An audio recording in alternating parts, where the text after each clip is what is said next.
Maximum हम क्या देखते हैं जी कि मेरे पड़ोसी ने शुरू कर दिया चूना डालना, मैं भी डालूं।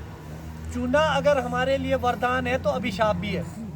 इतना ज़रूरी है चूना और इतना दुश्मन है, दोनों ही है। पहली बात आपको ये पता होना चाहिए कि आप चूना क्यों डाल रहे हैं। कभी भी देखा देखी में ना डालें, ये बहुत खतरनाक हो सकता है आपके लिए। और दूसरी बड़ी बात, आपको चूने का ज्ञान होना चाहिए कि आप चूना कौन सा डाल रहे हो, किस मकसद से डाल रहे हैं। चूना डाला जाता है पीएच को मेंटेन करने के लिए। मान लो आपका पीएच डाउन है, पीएच के माप की इकाई हमारे पास 6.5 से 7 के आसपास होना चाहिए हमारा पीएच। अगर पीएच डाउन है आपका 4.5 है, 5 है, तो उसको बढ़ाने के लिए एक चूना आता है, उसको बोला जाता है डोलोमाइट लाइम, डोलोमाइट चूना। और पीएच अगर हाई है तो पड़ेगा जिप्सम लाइम, जिप्सम।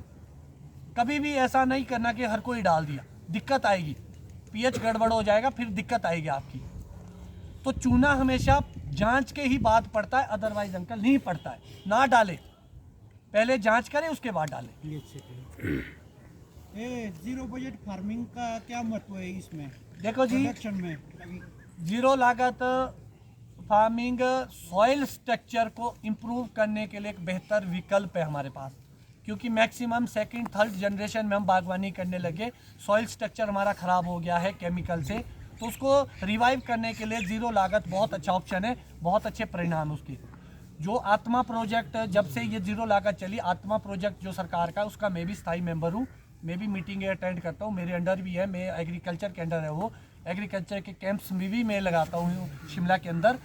तो मगर जो बाकी है उसके लिए अभी ऊपर के लिए एक्चुअल में बीमारी डिजीज मैनेजमेंट नहीं हो पा रही है उस खेती में, सिर्फ सॉइल स्ट्रक्चर इंप्रूव हो सकता है। जीवामृत डाल दो, जो मर्जी डाल दो। आज गौमूत्र की बात हो रही है, आज लस्सी की बात हो रही है, आप फलानी चीज़ की, ये चीज़ें तो मैं सन 2000 से डाल रहा हूँ, तब तो कुछ भी नहीं था, हम तो बड़े पहले से डालते जी ये चीज़ें। बोलता क्या है जी, एक स्मार्ट फार्मर क्या बोलता है, जो चीज़ हमारे को, आपको पता है गौमूत्र में सबसे ज़्यादा नाइट्रोजन है, ठीक है जी। सेकेंडरी वो क्या है जी, एक तरह की एंटीबायोटिक है, ये तो हमारे को पता है। फ्री का चीज़ है, स्प्रे करते रहो। वो तो हम भी दो स्प्रे तो मैंने बहुत बार किए, 3 भी किए।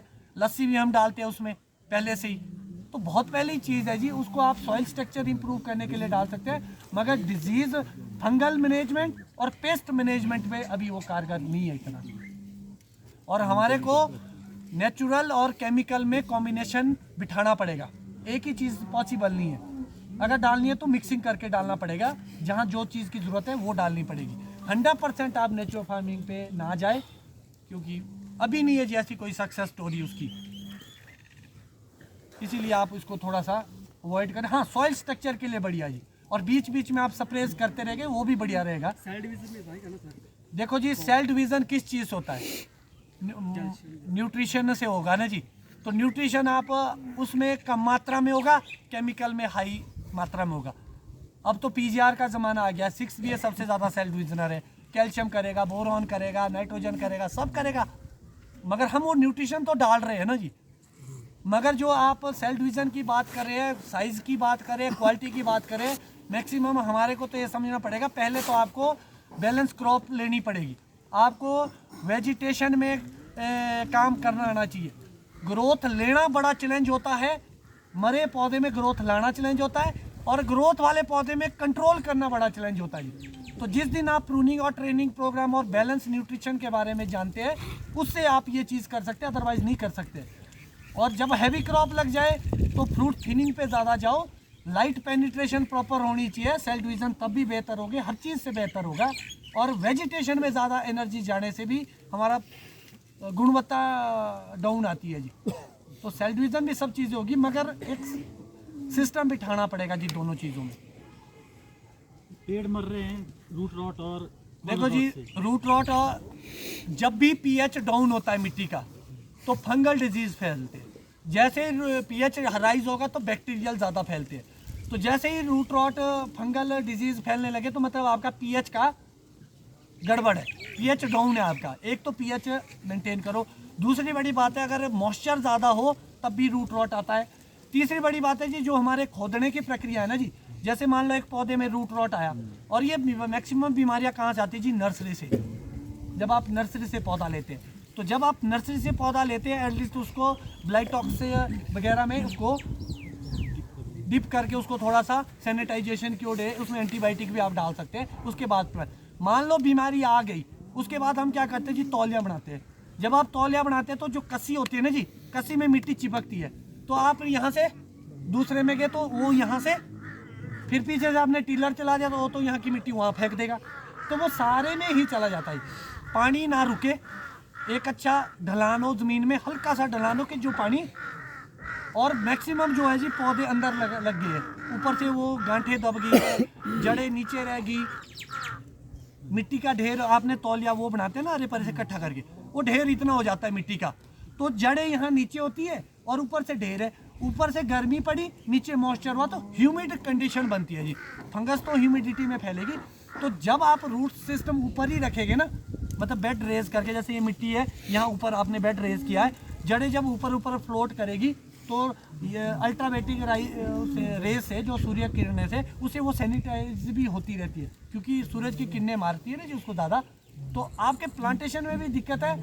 और जो कस्सी मारते हैं ना जी आप तौलियों में घस्सा मार के पीछे, वो डैमेज कर देते हैं हम पौधे को, तो वहाँ से जैसे ही घाव पड़ा वहीं से फंगस ज़्यादा एंटर होती है जी। और रूट बोरर और रूट रॉट का चोली और दामन का साथ है जी, पहले एक चीज़ आएगी फिर दूसरी आएगी, उसी लिए हमने अंदर के भाग को छेड़ना नहीं। और जितना आप कम करेंगे, और बाहर सिर्फ आप करो, अगर घास उगता है मल्चिंग कर लो, घास की मल्चिंग कर लो, घास नहीं है तो आप मल्चिंग शीट या मैट बिछा दो।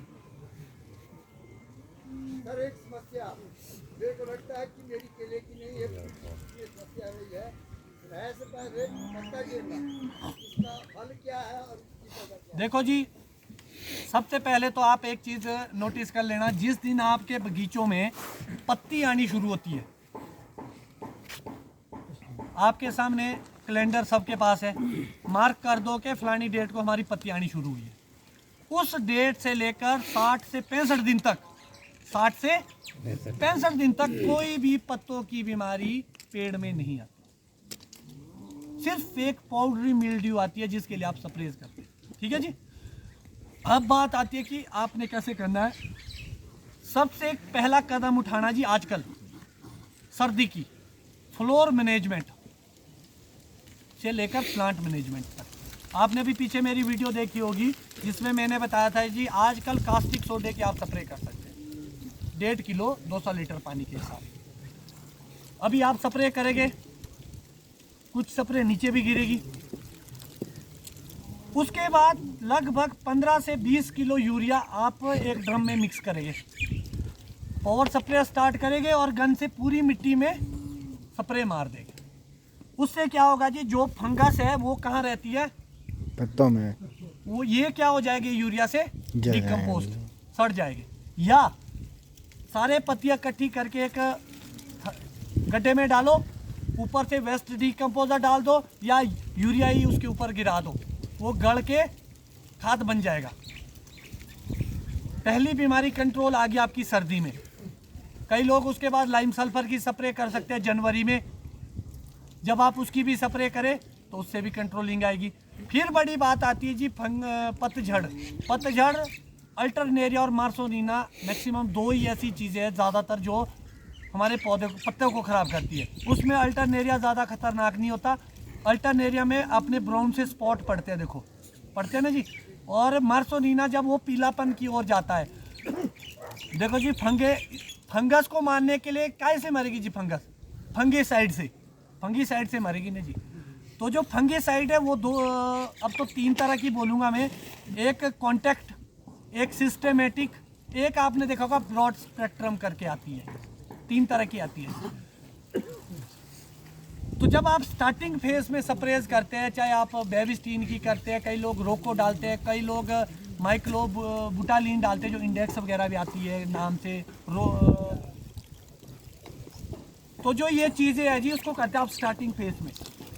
जब आपके प्री मानसून आता है जी, पहला मानसून शावर होता है, तब तक क्या होता है जी, देखो गर्मी पड़ती है, धरती बिल्कुल गर्म होती है, और जैसे ही पहला शावर आता है तो ह्यूमिडिटी आती है, तो जो फंगस है ना जी वो ह्यूमिडिटी में ज़्यादा फैलती है। तो जब वो 60-65 दिन होते हैं ना जी, तो फंगस आना शुरू हो जाती है।